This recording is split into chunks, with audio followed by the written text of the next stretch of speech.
नमस्कार। संतोष की रिपोर्ट में आप सबों का स्वागत है।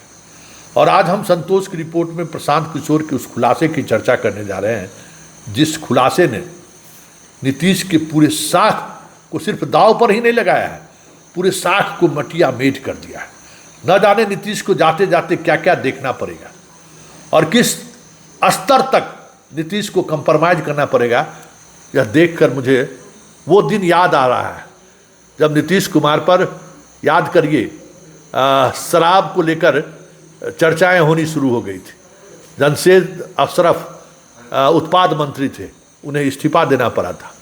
और उस दौर में नीतीश कुमार ने कहा था कि इस दुनिया में कोई टकसाल नहीं बचा है जो नीतीश को खरीद सके। आज टकसाल की तो बात छोड़िए, पूरी सरकार, पूरी नीतीश कुमार खुद कटघरे में खड़े हैं।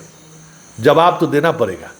यही प्रशांत किशोर आज से चंद दिन पहले ही नीतीश कुमार को मिस्टर क्लीन की उपाधि दी थी। मतलब नीतीश कुमार तो ईमानदार है। तो फिर इसी ईमानदारी का मतलब क्या है जब उनके सबसे चहेते मंत्री बिहार की राजधानी पटना में 200 करोड़ से अधिक की जमीन की खरीदारी करता है, वो भी एक ऐसे ट्रस्ट के माध्यम से जिस ट्रस्ट का सेक्रेटरी बिहार के सबसे बड़े आला अधिकारी की मां है। तो फिर ऐसे में सवाल उठना लाजमी है कि नीतीश बाबू, आप धृतराष्ट्र की भूमिका में अन्य मार्ग में तो बैठे नहीं हैं, क्योंकि जनता का भरोसा आप पर है। यह अलग बात है कि जनता तक ये बातें जब तक पहुंचेंगी तब तक चुनाव सर पे होगा। लेकिन अब किस मुंह से आप लालू यादव के भ्रष्टाचार की चर्चा कीजिएगा? किस मुंह से आप कहिएगा कि चारा चोर?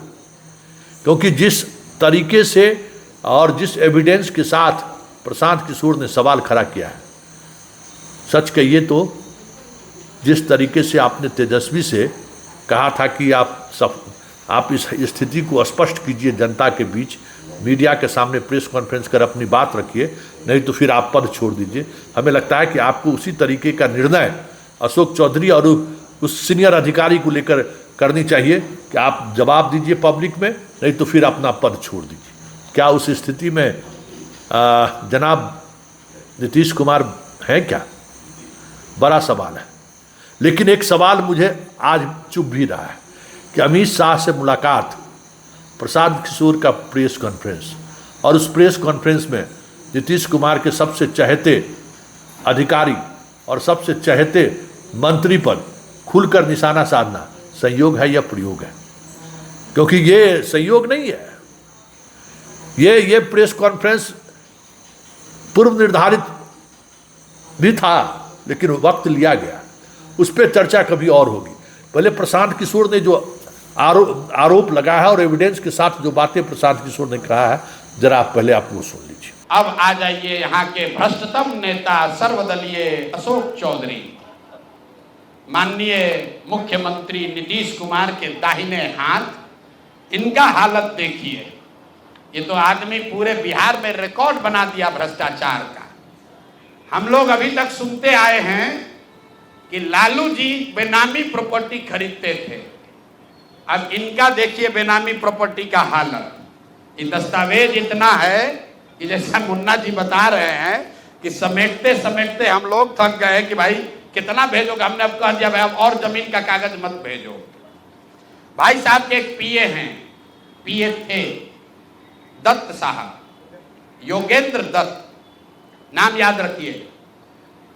अशोक चौधरी के पीए योगेंद्र दत्त 2019 में, जरा कागज निकालिए, 2019 में अशोक चौधरी जी ने 34 लाख रुपया में योगेंद्र दत्त के नाम पर विक्रम में 1 एकड़ जमीन, करीब करीब 1 एकड़ जमीन, 0.7 एकड़, 23 कट्ठा जमीन इन्होंने खरीदा। 76 डिसमिल जमीन है जो 23 सवा 23 कट्ठा होता है, करीब करीब 0.7 एकड़।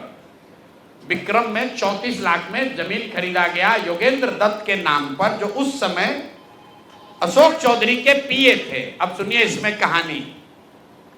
2 बरस के बाद दत्त साहब ने वो जमीन ट्रांसफर रजिस्ट्री कर दिया अशोक चौधरी के बेटी और अभी के सांसद सांभवी चौधरी के नाम पर 34 लाख रुपया में। इसका डीड है, ये डीड आपको जारी करेंगे, आप देख लीजिएगा।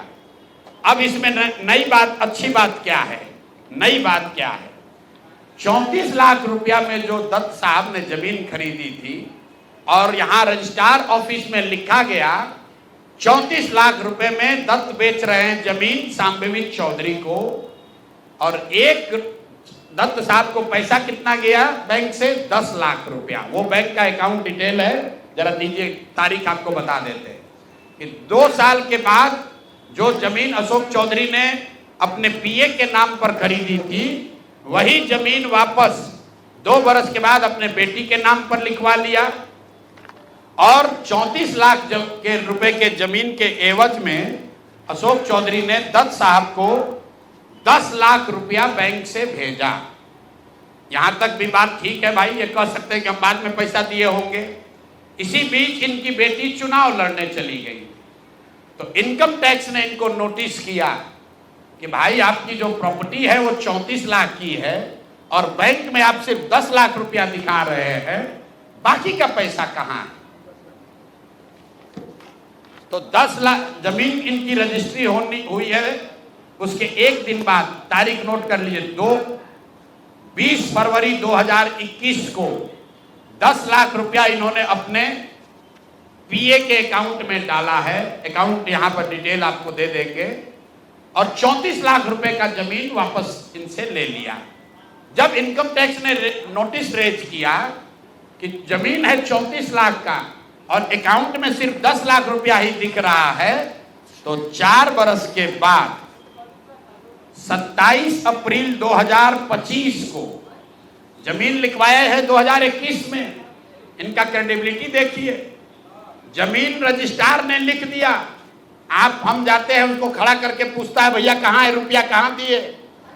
ये 19 में इन्होंने बेनामी जमीन खरीदी पीए के नाम पर, 21 में उस जमीन को वापस अपने बेटी के नाम पर लिखवाया, 10 लाख रुपया का ट्रांजैक्शन हुआ। जब इनकम टैक्स ने नोटिस रेज किया तो भाई साहब ने जान बचाने के लिए 27 अप्रैल 2025 को, मतलब बेटी के एमपी बनने के बाद 25 लाख रुपया दत्त को, मिस्टर दत्त को फिर इन्होंने बैंक से ट्रांसफर किया। तो मैं आपके जरिए अशोक चौधरी जी, जो अपने आप को महादेव का भक्त बताते हैं, हमको तो लक्ष्मी के ही भक्त ज्यादा दिखते हैं, महादेव के भक्त नहीं हैं, ये लक्ष्मी के भक्त हैं। अगर आपने 34 लाख रुपए की जमीन अपने पीए से अपने बेटी के नाम पर खरीदी तो उसका भुगतान क्यों नहीं किया, 10 लाख ही क्यों भुगतान किया। और अगर आप कहते हैं कि 10 लाख ही भुगतान तय हुआ था, तो फिर बाद में 25 लाख रुपया 3 बरस के बाद इनकम टैक्स के नोटिस आने के बाद क्यों किया। अब आपको हम एक छोटा सा केस बता रहे हैं, इसका वैल्यू 34 लाख है, लेकिन आपको ये इसलिए बता रहे हैं कि इनका मोडस ऑपरेंडी क्या है, क्योंकि उसके बाद अब जो आपको बताएंगे, ये भाई साहब पिछले 2 बरस में 200 करोड़ रुपया से ज्यादा का संपत्ति, 200 करोड़ रुपए से ज्यादा का संपत्ति अपने पत्नी, अपने बेटी, अपने समधन, उनसे जुड़ा हुआ एक ट्रस्ट, मानव वैभव विकास ट्रस्ट, इसके माध्यम से इन्होंने जमीन खरीदी है करीब 200 करोड़ रुपए का, और सारा डीड एक एक जिस दिन का ट्रांजैक्शन है वो सारा डीड आपको यहाँ पर, आप चाहे तो उसका फोटोकॉपी ले सकते हैं। मैं एक बात क्लियर कर लूं, यहाँ जो मानव वैभव विकास ट्रस्ट है, हमारे पास उसके खिलाफ सबूत नहीं है। हम ये बता रहे हैं कि जब इनकी बेटी का एंगेजमेंट हुआ है, उसके बाद से अचानक से मानव विकास वैभव ट्रस्ट जो है, जो कुणाल साहब के परिवार से जुड़ा हुआ ट्रस्ट है, और उसमें यहाँ के बड़े कुछ पदाधिकारी भी हैं, जियालाल आर्य बहुत ईमानदार व्यक्ति हैं, वो भी ट्रस्टी हैं। तो मैं आपके जरिए उनसे भी आग्रह करूंगा कि सर, आप तो जीवन भर ईमानदारी के लिए आपका नाम हम लोग जानते हैं, ये बताएं कि आपके ये न्यास के माध्यम से सैकड़ों करोड़ रुपए की जमीन कहां से खरीदी जा रही है। ये पैसा कहां से आ रहा है? ये पैसा कहां से आ रहा है? क्योंकि इस ट्रस्ट के ट्रस्टी जो कुणाल साहब की पत्नी हैं, उनके बेटे हैं, इनमें और अशोक चौधरी के पत्नी के बीच में डेली का बैंकिंग ट्रांजैक्शन का रिकॉर्ड हम लोग के पास है। तो मैं अभी सिर्फ इतना ही आपको बता रहा हूं कि पिछले 2 वर्षों में जब अशोक चौधरी की बेटी की सगाई हो गई, तो सगाई से शादी के बीच में 38 करोड़ रुपए की जमीन पटना में खरीदी गई है। टोटल 38 करोड़ 44 लाख 40 हजार इतने रुपए का तो चेक से पेमेंट हुआ है। चेक से पेमेंट हुआ है 38 करोड़ 44 लाख 40 हजार। 12/5/2022 को पहली जमीन ली गई 23 करोड़ 40 लाख 30 हजार में। 12/5/2022 को एक दूसरी जमीन ली गई जिसकी कीमत है 8 करोड़ 89 लाख 70 हजार।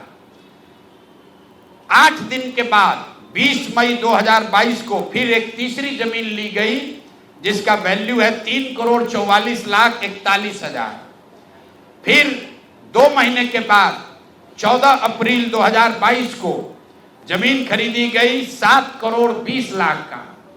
फिर 4 दिन के बाद 18 जुलाई 2022 को जमीन खरीदा गया 15 करोड़ 50 लाख का।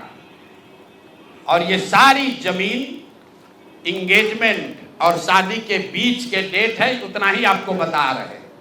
और ये सारी जमीन क्या मालिक सुन लिए प्रशांत किशोर की स्थिति किस तरीके से इन्होंने एक्सपोज किया है। अब इस एक्सपोज के बाद क्या बिहार के सबसे आला अधिकारी अपना पद छोड़ेंगे क्या, या फिर वो आला अधिकारी इस पूरे मामले की जांच कराएंगे क्या? क्या मंत्री अपना पद छोड़ेंगे क्या, या फिर मंत्री प्रेस कॉन्फ्रेंस बुलाकर सफाई पेश करेंगे क्या?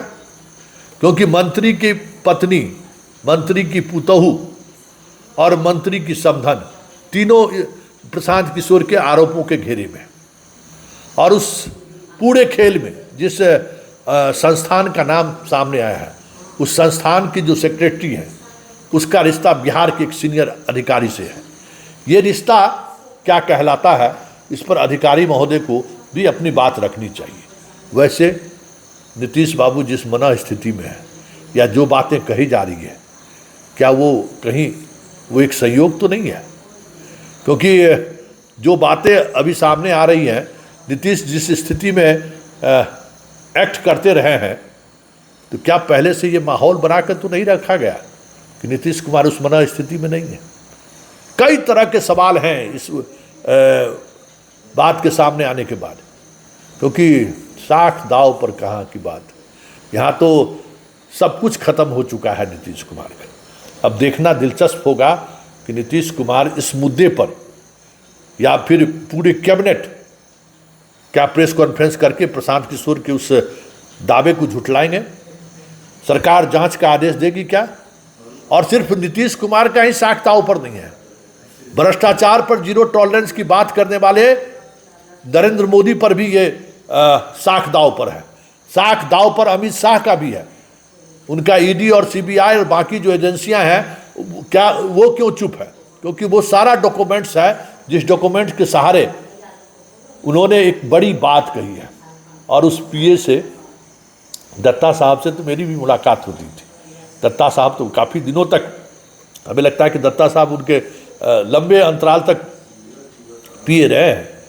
अब पीए के सहारे जो खेल हुआ है, अशोक चौधरी को स्पष्ट तो करना चाहिए। यहाँ महादेव की तो बात नहीं है, तो देखना है कि अशोक चौधरी और राज्य के सबसे सीनियर अधिकारी इस पूरे मुद्दे पर अपनी क्या सफाई देते हैं या कहते हैं, ये देखना दिलचस्प होगा। वैसे जो स्थिति है, जिस तरीके की स्थिति दिखाने की कोशिश हो रही है, नीतीश का बीमार होना या नीतीश बीमार है, ये भी तो एक प्रयोग तो नहीं है कि कोई नीतीश से ये सवाल नहीं कर सके कि भाई एक भ्रष्ट अधिकारी और एक भ्रष्ट मंत्री को आप कैसे टॉलरेट कर रहे हैं।